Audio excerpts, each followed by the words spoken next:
नमस्कार, जनता टीवी देख रहे हैं आप और मैं हूं आपके साथ रितेश कुमार गौतम। और चलिए बुलेटिन का आगाज करते हैं एक बड़ी खबर के साथ। आपको बता दें कि हिमाचल प्रदेश के मुख्यमंत्री सुखविंदर सिंह सुक्खू दिल्ली के दौरे पर हैं और जानकारी के अनुसार प्रधानमंत्री नरेंद्र मोदी से उनकी मुलाकात हो सकती है। अंतरिम राहत देने पर कर सकते हैं चर्चा। बीते दिनों उन्होंने पीएम मोदी से मुलाकात का समय मांगा था। केंद्र की ओर से फिलहाल कोई राहत पैकेज जिसकी मांग लगातार की जा रही है सरकार की ओर से, वो अभी नहीं मिली है। और ऐसे में प्रधानमंत्री नरेंद्र मोदी से मुलाकात के दौरान मुख्यमंत्री सुक्खू एक बार फिर इस मुद्दे को उठा सकते हैं। गौरतलब है कि बीते दिनों केंद्रीय परिवहन मंत्री नितिन गडकरी ने भी कुल्लू मनाली का दौरा किया था और जो नुकसान हुआ है उसका कहीं ना कहीं सर्वेक्षण करने का काम किया। और अब प्रदेश के मुख्यमंत्री सुखविंदर सिंह सुक्खू दिल्ली के दौरे पर हैं और ऐसे में चर्चा है कि वो प्रधानमंत्री मोदी से मुलाकात कर प्रदेश की जो स्थिति है, बाढ़ से जो स्थिति बिगड़ी है, हालात खराब हुए हैं, जो भारी नुकसान हुआ है, उसको लेकर कहीं ना कहीं प्रधानमंत्री को जानकारी दे सकते हैं। और साथ ही साथ राहत पैकेज की मांग जो लगातार हिमाचल की सरकार कर रही है उसको एक बार फिर पुरजोर तरीके से प्रधानमंत्री के समक्ष उठाने का प्रयास मुख्यमंत्री की ओर से किया जाना है। ऐसे में काफी महत्वपूर्ण कहीं ना कहीं उनका पूरा का पूरा दिल्ली दौरा दिखाई दे रहा है। बड़े स्तर पर आर्थिक नुकसान हुआ है प्रदेश को, हजारों करोड़ का नुकसान हो चुका है, काफी ज्यादा जनहानि हुई है। और अब जिस तरह से तमाम जो रुके हुए काम थे उन्हें दोबारा से शुरू किया जा रहा है, जो रास्ते बंद हैं उन्हें दोबारा से सुचारू करने का काम जारी है। जिन लोगों के घर बर्बाद हो गए, तबाह हो गए, उन लोगों की सहायता करने का वक्त है। और ऐसे में आर्थिक सहायता बहुत जरूरी है। और हिमाचल सरकार का मानना है कि जब तक सरकार, केंद्र सरकार कोई बड़ा राहत पैकेज नहीं देती है, बड़ी राहत नहीं मिलेगी। आपको बता दें कि केंद्रीय मंत्री नितिन गडकरी ने हिमाचल प्रदेश में बाढ़ प्रभावित इलाकों का दौरा किया है और इस दौरान पूर्व मुख्यमंत्री जयराम ठाकुर ने प्रदेश सरकार की कार्यप्रणाली पर सवाल खड़े किए। उन्होंने कहा कि केंद्रीय मंत्री के दौरे से लोक निर्माण विभाग के प्रिंसिपल सेक्रेटरी नदारद रहे। प्रोटोकॉल के मुताबिक उन्हें केंद्रीय मंत्री के दौरे में मौजूद रहना था, लेकिन ऐसा नहीं हुआ। यहां तक कि मुख्यमंत्री सुक्खू को बार बार फोन कर प्रिंसिपल सेक्रेटरी से जानकारी लेनी पड़ रही थी। जयराम ठाकुर ने इस घटनाक्रम को दुर्भाग्यपूर्ण करार दिया है। पूर्व मुख्यमंत्री ने कहा कि सरकार की कार्यप्रणाली सही नहीं है। साथ ही पूर्व मुख्यमंत्री जयराम ठाकुर राम सुभग सिंह को दी गई एक्सटेंशन पर भी सवाल खड़े करते दिखाई दिए।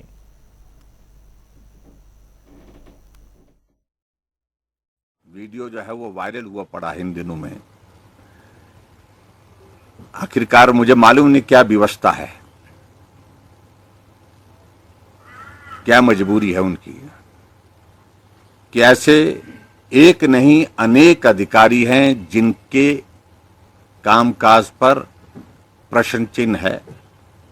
लोग उंगली उठाते हैं, लोग चर्चा करते हैं और ऐसे महत्वपूर्ण पदों पर सबको काम में लगा करके काम क्या कर रहे हैं, मैं इस पर कोई टिप्पणी नहीं करना चाहता हूं, बहुत सारे लोग जानते भी हैं। लेकिन इस विषय को लेकर के वर्तमान मुख्यमंत्री उस वक्त ऑपोजिशन में होते थे, आरोप उन्होंने लगाए हैं। आज आपके पास सारी एजेंसीज हैं और एजेंसीज के माध्यम से आप मालूम कर लें। हमने जो निर्णय लिया था उस निर्णय पर मुझे लगता है कि अब जाने की आवश्यकता नहीं है। कुछ तो वजह रही होंगी, लेकिन उसके बावजूद हमने निर्णय लिया तो लिया। लेकिन उनकी व्यवस्था क्या है ये उनसे पूछना चाहिए। और यहां मुझे एक बात ध्यान में और भी आ रही है, मुझे कल बहुत अफसोस हुआ इस बात को लेकर के। केंद्रीय मंत्री इतनी बड़ी बाढ़ के समय, इतने संकट के समय संसद का सदन छोड़ करके हिमाचल प्रदेश में इस दुख की घड़ी में हमारी मदद करने के लिए आए। लेकिन जो डिसअपॉइंटिंग रहा हमारे लिए, जिनके पास पीडब्ल्यू डिपार्टमेंट है, secretary was not there. ENC PW was not there. जो भी डिस्कशन हो रही थी, चीफ मिनिस्टर बार बार फोन कर रहे थे, फोन करके उनसे इंफॉर्मेशन ले रहे थे। ये बहुत दुर्भाग्यपूर्ण मित्र, छोटी बात नहीं है। जब हम डिस्कशन किए जा रहे थे तो हर दूसरे मिनट फोन करना पड़ रहा था उनको, वो अवेलेबल क्यों नहीं थे?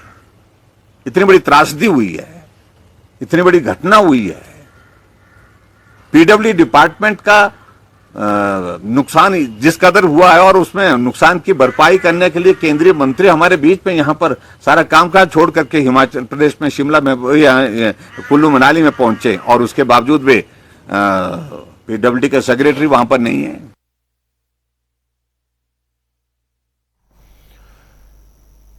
तो किस तरह से पूर्व मुख्यमंत्री ने प्रदेश सरकार को घेरने का काम किया वो आपने सुना। अब आपको एक बड़ी खबर से रूबरू कराते हैं। दरअसल पीडब्ल्यूडी मिनिस्टर विक्रमादित्य सिंह का बड़ा बयान सामने आया है। पूर्व मुख्यमंत्री जयराम ठाकुर को उन्होंने पलटू राम बताया है। जनता ने प्यार से दिया है खिताब, कह रहे हैं विक्रमादित्य। दरअसल पूर्व मुख्यमंत्री की ओर से कई गंभीर सवाल सरकार के ऊपर खड़े किए गए हैं और अब इसे लेकर जो पीडब्ल्यूडी मिनिस्टर हैं विक्रमादित्य सिंह, उन्होंने पलटवार किया है जयराम ठाकुर पर। उन्हें पलटू राम बताया है। पलटू राम के गूगल सर्च पर आता है जयराम का नाम, ये कहना है उनका। वर्ल्ड रिकॉर्ड में भी शामिल है जयराम का नाम। परिस्थितियां ठीक होने पर करेंगे दो दो हाथ, ये भी कह रहे हैं। ये बड़ी खबर, अहम जानकारी। लगातार वार पलटवार का दौर हिमाचल प्रदेश में सत्ता पक्ष और विपक्ष के बीच लगातार दिखाई दे रहा है। जब से बाढ़ की स्थिति पैदा हुई है, अलग अलग विषयों को लेकर लगातार विपक्ष सरकार को घेर रहा है, तो सरकार के लोग भी पलटवार कर रहे हैं। उनको जो ये खिताब दिया है हिमाचल की जनता ने बहुत प्यार से दिया है, और अगर ऐसे वो उस खिताब को जयराम जी निकाल देंगे या औरों को देंगे तो कल को उनको कुछ नहीं मिलना। इसलिए कुछ तो जो उनको मिला है उसको जो है संभाल कर रखना चाहिए। और गिनीज वर्ल्ड बुक रिकॉर्ड में उनका नाम है। अगर आप गूगल पे सर्च करेंगे who is Paltu Ram of Himachal, तो सबसे ऊपर नाम जो है वो जयराम ठाकुर जी का आएगा। हर निर्णय उन्होंने बदल दिए। चीफ सेक्रेटरी अपने 7 चीफ सेक्रेटरी अपने कार्यकाल के अंदर उन्होंने बदले। कोविड के समय में सुबह फैसला लेते थे, शाम को उस फैसले को बदल देते थे। तो ये अभी मैं इन चीज़ों में नहीं जाना चाहता हूँ, ये समय आपदा का है। प्रदेश के नदी नालों में हो रही अवैध डंपिंग का मुद्दा आए दिन सामने आ रहा है। अब इस पर लोक निर्माण मंत्री यानी विक्रमादित्य सिंह का अहम बयान आया है। उन्होंने इस मुद्दे को प्राथमिकता के आधार पर केंद्र सरकार के सामने उठाने की बात कही है। हालांकि केंद्रीय परिवहन मंत्री नितिन गडकरी भी हिमाचल का दौरा कर चुके हैं, लेकिन इस दौरान अवैध डंपिंग को लेकर अभी तक उनसे कोई चर्चा नहीं की गई। गौरतलब है कि चयनित प्रतिनिधियों की ओर से अवैध डंपिंग के आरोप लगाए जा रहे हैं। सीआरएफ के तहत जो और हमको 2 सड़कें अभी दी है, जिसको और दो और सड़कें देने की उन्होंने बात करी है। टोटल 4 सड़कें इस फाइनेंशियल ईयर में देने की बात करी है। उसके लिए हम केंद्र सरकार का धन्यवाद भी करना चाहते हैं। और मिलकर, मैंने कई बार ये बात कही है और आज मीडिया के माध्यम से भी इस चीज़ को साझा कर रहे हैं कि हम मिलकर केंद्र सरकार और प्रदेश सरकार इस आपदा से हम बाहर निकलने का प्रयास करेंगे। मगर मुझे विश्वास है कि ये मंडी छोटी काशी है, जिसे माननीय प्रधानमंत्री जी आदरणीय नरेंद्र मोदी जी अपना दूसरा घर कहते हैं। तो वहीं कुल्लू के भाजपा अध्यक्ष अरविंद चंदेल ने ढालपुर में प्रेस वार्ता को संबोधित किया। उन्होंने कहा कि हिमाचल में आपदा की स्थिति में केंद्र सरकार ने मदद करने में कोई कसर नहीं छोड़ी है। इसके बावजूद कांग्रेस के नेता केंद्र सरकार के प्रति अपना दोगलापन दिखा रहे हैं। एक और कांग्रेस के मुख्यमंत्री केंद्र सरकार के पास जाकर राहत की मांग कर रहे हैं, तो राहत मिलने पर भी भाजपा सरकार को दोषी ठहरा रहे हैं। नितिन गडकरी जी ने दिल खोल करके कल कहा कि 4000 करोड़ तक भी अगर सहयोग मुझसे मांगेंगे तो मैं वो भी दूंगा। तो ये एक बहुत अच्छी बात है और मैं नितिन गडकरी जी का आभार व्यक्त करता हूँ और केंद्रीय नेतृत्व का और माननीय प्रधानमंत्री जी का भी आभार व्यक्त करता हूँ। इस प्रकार से उन्होंने सीधा आते ही 400 करोड़ रुपए के पैकेज की घोषणा की और उन्होंने ये कहा कि भाई जब उन्होंने औचक निरीक्षण किया। और चलिए खबरों में आगे बढ़ते रुख करते हैं अगली खबर का। एक बड़ी जानकारी आपको बता दें, मानसून को लेकर मौसम विभाग की ओर से चेतावनी जारी की गई है। मानसून फिर दिखा सकता है तेजी, ऐसा कहना है मौसम विभाग का। 3 अगस्त से फिर भारी बारिश के आसार हैं। 3 अगस्त यानी आज से आपको बता दें कि हिमाचल प्रदेश में एक बार फिर भारी बारिश के आसार जाहिर किए गए हैं मौसम विभाग केंद्र की ओर से। जिस तरह से जुलाई के महीने में जो मॉनसून ने अपना रौद्र रूप दिखाया हिमाचल प्रदेश में, हिमाचल प्रदेश के अधिकांश जिलों में बहुत ज्यादा तबाही हुई है। अब ऐसे में एक बार फिर मौसम विभाग की ओर से भारी बारिश की चेतावनी जारी की गई है और अगर पिछले साल के मुकाबले देखा जाए तो 50% से ज्यादा मानसून वर्षा है, बारिश आई है। और ऐसे में अगर एक बार फिर से मानसून दस्तक देता है, लगातार बारिश होती है तो कहीं ना कहीं जो स्थिति है वो दोबारा से बिगड़ सकती है। हालांकि उम्मीद इसी बात को लेकर होनी चाहिए कि कम से कम बारिश हो और जिस तरह से मौसम विभाग का कहना है कि ऐसे में अलर्ट रहना बहुत जरूरी है, सावधानी बरतनी बहुत जरूरी है। 3 अगस्त यानी आज से भारी बारिश का अलर्ट जारी किया गया है और ऐसे में सावधान होना चाहिए, बहुत ज्यादा जरूरी है ताकि और ज्यादा स्थिति ना बिगड़े और ज्यादा हालात ना खराब हो। मॉनसून फिर से तेजी दिखा सकता है, मौसम विभाग की ओर से चेतावनी जाहिर की गई है। ये बड़ी खबर, अहम जानकारी आपको बता रहे हैं। पिछले साल के मुकाबले 50% ज्यादा बारिश दर्ज की गई है प्रदेश में।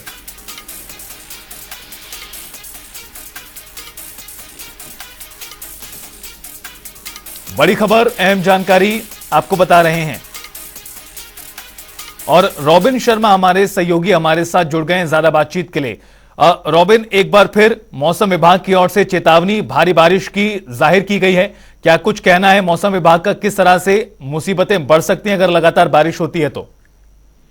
जी, जो मानसून का दौर है बीते 24 जून के बाद लगातार से प्रदेश में जारी है और आगे भी ये भी जारी रहने की संभावना है। बीते दिनों इसको लेकर मौसम विभाग की ओर से जो सूचना दी गई थी उसके मुताबिक 3 और 4 तारीख को यानी कि आज और कल एक बार फिर प्रदेश में जो है भारी बारिश होने की संभावना है।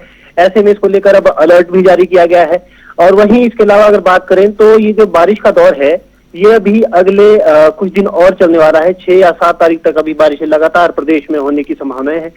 तो आपको मैं बता दूं कि बारिशों ने इस बार जो है कई सालों के बीते सालों के रिकॉर्ड तोड़े हैं। बीते 40 सालों के रिकॉर्ड इस बार के मानसून में टूटे हैं और जुलाई में बीते 40 सालों के बाद सबसे ज्यादा बारिश जो है दर्ज की गई है। तो लिहाजा निश्चित तौर पर प्रदेश भर में जमकर बारिश हो रही है और इसका असर अब हर क्षेत्र पर देखने को मिल रहा है। इससे नुकसान की जो तस्वीरें हैं वो भी लगातार सामने आ रही है। ऐसे में प्रशासन के लिए एक बड़ी चुनौती ये मौसम बनकर एक बार फिर जो है खड़ा हो रहा है। जी बिल्कुल, बहुत बहुत शुक्रिया रॉबिन तमाम जानकारी देने के लिए। सक्रिय होगा 3 तारीख से और अगले 5 से 7 दिन फिर प्रदेश में बारिश होगी। लगभग वाइड स्प्रेड रेनफॉल की संभावना है और इसमें कुछ जिलों में हैवी रेनफॉल की भी संभावना है। तो मुख्य तौर पर जो जिले फिर से जहां पे हैवी रेनफॉल हो सकता है उसमें जिला कांगड़ा, चंबा, हमीरपुर, ऊना, सोलन, बिलासपुर, मंडी, कुल्लू और शिमला, इन जिलों में जो है फिर से 1-2 जगह पे हैवी रेनफॉल होगा। जहां तक जुलाई के मंथ की बात है, जैसे कि पहले भी हमने इंडिकेट किया कि जुलाई महीने में काफी ज्यादा बारिश साल हुई है और टोटल जो बरसात है वो जुलाई में 437 मिलीमीटर हुई है। तो किस तरह से आज और कल को लेकर मौसम विभाग केंद्र ने ये चेतावनी जारी की है भारी बारिश को लेकर कुछ इलाकों में। रुक करते हैं एक बड़ी खबर का, ब्रेकिंग न्यूज आपको बता दें जो इस बीच सामने आ रही है। ये बड़ी जानकारी, चंडीगढ़ मनाली 4 लेन एक बार फिर बंद हो गया है। मंडी के 6 मील पर भारी लैंडस्लाइड हुआ है। चंडीगढ़ शिमला 4 लेन हो चुका है बंद। NH 5 का भी जो बचा हुआ हिस्सा है वो भी टूट गया है। बड़ी खबर, अहम जानकारी, आफत पर आफत लगातार है भारी जारी। चंडीगढ़ शिमला 4 लेन हो चुका है बंद और NH 5 का बचा हुआ हिस्सा भी टूटा है। यह खबर सामने आई है। तस्वीरें आपको दिखा रहे हैं किस तरह से जो राष्ट्रीय राजमार्ग हैं उनको क्षति पहुंच रही है लगातार होती रास्ता नहीं है जी, बरसात से, लैंडस्लाइड से। और अभी भी चल रहा है जी। काफी खौफनाक कहीं ना कहीं पूरा मंजर दिखाई दे रहा है तस्वीरों में, किस तरह से जो भारी लैंडस्लाइड है, भूस्खलन है, उसकी वजह से रास्ता पूरी तरह से बीच से टूट चुका है, खत्म हो चुका है। ये ऊपर से अभी भी चल रहा है जी, कम से कम 1 हफ्ता। तो आपको बता दें कि लगातार हिमाचल प्रदेश में जिस तरह से बीते दिनों आसमानी आफत आई थी उसका जो नुकसान है वो लगातार अभी भी जारी है। और धर्मवीर हमारे सहयोगी हमारे साथ जुड़ गए हैं ज्यादा बातचीत के लिए ताजा अपडेट्स के साथ इस खबर पर। धर्मवीर, कई रास्ते हैं जो प्रदेश में अभी भी बंद पड़े हुए हैं, चाहे वो चंडीगढ़ मनाली का रास्ता हो, चंडीगढ़ शिमला का रास्ता हो, तमाम जगहों पर लैंडस्लाइड की वजह से रास्ते अवरुद्ध हो चुके हैं। ताजा स्थिति क्या है, किस तरह से इन रास्तों को दोबारा से बहाल करने का प्रयास जारी है? जी बता दें कि बीती 9 और 10 जुलाई को जो बारिश हुई थी उसमें जो है खासी सड़कें जो है नेशनल हाईवे सहित 4 लेन सहित बंद पड़ी थी और अभी भी कुछ सड़कें जो है बंद पड़ी हुई है जिनको युद्ध स्तर पर तो खोला जा रहा है, लेकिन जो हिमाचल प्रदेश में मानसून सीजन चला है उसकी वजह से सड़कें एक बार फिर से बंद हो जा रही हैं। चंडीगढ़ मनाली नेशनल हाईवे की बात करें तो यहाँ भी जो है बार बार लैंडस्लाइड हो रहा है। 6 मील स्थान है यहाँ पे पंडोह के पास, वहाँ पे जो है हर दूसरे दिन लैंडस्लाइड हो रहा है क्योंकि बीती 9 जुलाई को यहाँ पे जो भारी मात्रा में जो मलबा आ गया था और पूरे 7 दिन यहाँ पे यह नेशनल हाईवे बंद रहा था और 8वें दिन जो है सिंगल लेन जो है इस नेशनल हाईवे को बहाल किया गया था। वहीं उसके बाद जो है यहाँ पे लगातार जो है ब्लास्टिंग की जा रही है और बड़ी बड़ी चट्टानों को हटाया जा रहा है। बीती रात को भी एक लैंडस्लाइड हुआ है, यहाँ से जो है पत्थरों को हटाया जा रहा था और भारी बारिश के चलते जो है एक बार फिर से लैंडस्लाइड हुआ है और यह नेशनल हाईवे पूरी रात तक बंद था और सुबह जो है इस नेशनल हाईवे को खोलने की जद्दोजहद जारी है। मशीनरी मौके पर तैनात है और लगातार जो है नेशनल हाईवे को बहाल करने में जुटी हुई है। संभावना जताई जा रही है कि यह नेशनल हाईवे जो है दोपहर 12 बजे तक जो है बहाल हो सकेगा। जी लेकिन धर्मवीर, एक सवाल और है, चूंकि मौसम विभाग केंद्र की ओर से इस तरह की चेतावनी दी गई है कि कुछ इलाकों में हिमाचल प्रदेश के आज और कल बारिश हो सकती है, उसमें मंडी जिला भी शामिल है। ऐसे में अगर बारिश होती है जिस तरह का अनुमान है तो कहीं ना कहीं मुश्किलें बढ़ेंगी, जो काम चल रहा है उसमें भी कहीं ना कहीं बाधा आ सकती है। जी रितेश, जाहिर सी बात है कि हिमाचल प्रदेश में जो है इस बार बारिश जो है पूरी तरह से जो है कहर बरपा रही है और वैकल्पिक मार्गों की बात करें या फिर चंडीगढ़ मनाली नेशनल हाईवे की बात करें तो बार बार अवरुद्ध हो रहा है और यहाँ पे जो है वाहन चालकों सहित जो ये यूं कहा जाए सेब का सीजन चला हुआ या फिर जो बागवान है या फल सब्जियां जो मंडियों तक पहुंचाते हैं उन्हें जो है खासी परेशानियों का सामना करना पड़ा है। हालांकि इस वक्त जो है चंडीगढ़ मनाली नेशनल हाईवे पर जो है पर्यटकों की जो है भरमार रहती थी, गाड़ियां बहुत ज्यादा रहती थी, नहीं लेकिन इस बार जो है पर्यटक देखने को नहीं मिल रहे हैं क्योंकि मनाली के हालात सबके सामने हैं। पर्यटक तो नहीं आ रहे हैं परंतु जो बागवान और किसान हैं उनको जो अपनी फल सब्जियां जो है मंडियों तक पहुंचाने में जो है मुश्किलों का सामना करना पड़ रहा है और प्रशासन की ओर से भी लगातार एडवाइजरी जारी कर रही है। प्रशासन भी लगातार एडवाइजरी जारी कर रहा है कि नेशनल हाईवे पर जो है बचकर ही सफर करें और वैकल्पिक मार्गों का जो है ज्यादा उपयोग करें। जी बहुत बहुत शुक्रिया धर्मवीर तमाम जानकारी विस्तार से देने के लिए। तो वहीं रामपुर विधानसभा क्षेत्र में प्राकृतिक आपदा की वजह से हुए नुकसान का आकलन अब तक किया जा रहा है। अनुमान के मुताबिक एक क्षति 60 करोड़ से ज्यादा की है। रामपुर के विधायक नंदलाल ने बताया कि जो गांव खतरे की जद में आए हैं उन्हें आश्रय दिया जा रहा है। साथ ही बागवानों का सेब खराब होने से बचाने के लिए सड़कों को बहाल किया जा रहा है। सरपारा का जो मेन रोड है वो 2 जगह से पूरा तरह क्षतिग्रस्त है। एक तो जहाँ जो हमारा ये कंधार है, कांधर में जो बादल फटा उसकी वजह से पूरी सड़क टूटी हुई है। आज उस पर भी काम शुरू हो गया है ताकि दीवार को जल्दी से जल्दी जो रिटर्निंग वॉल है जल्दी से जल्दी बनाई जा सके। उस पर हम जो है आवाजाही जो हमारी ट्रांसपोर्ट और उसको बाहर कर पाएँ। और उसके आगे जो हमारा एक टर्न है कुंडवा के पास में, उसका जो पूरा टर्न जो नुकसान हुआ है उसको भी आज काम शुरू हो जाएगा। मेरा नाम मिसेस भारती महाजन है और हमारे यहाँ के में बहुत ज़्यादा नुकसान हुआ है। घर में देखो दरारें आ चुकी है, रास्ते चले गए हैं, सीवरेज देखो वो भी जा रहे हैं नीचे और आस पड़ोस के देखो सबके मकान खतरे में है। और फिलहाल इस बुलेटिन में इतना ही, रुकेंगे एक छोटे से ब्रेक के लिए। जनता टीवी पर खबरों का सफर लगातार जारी है।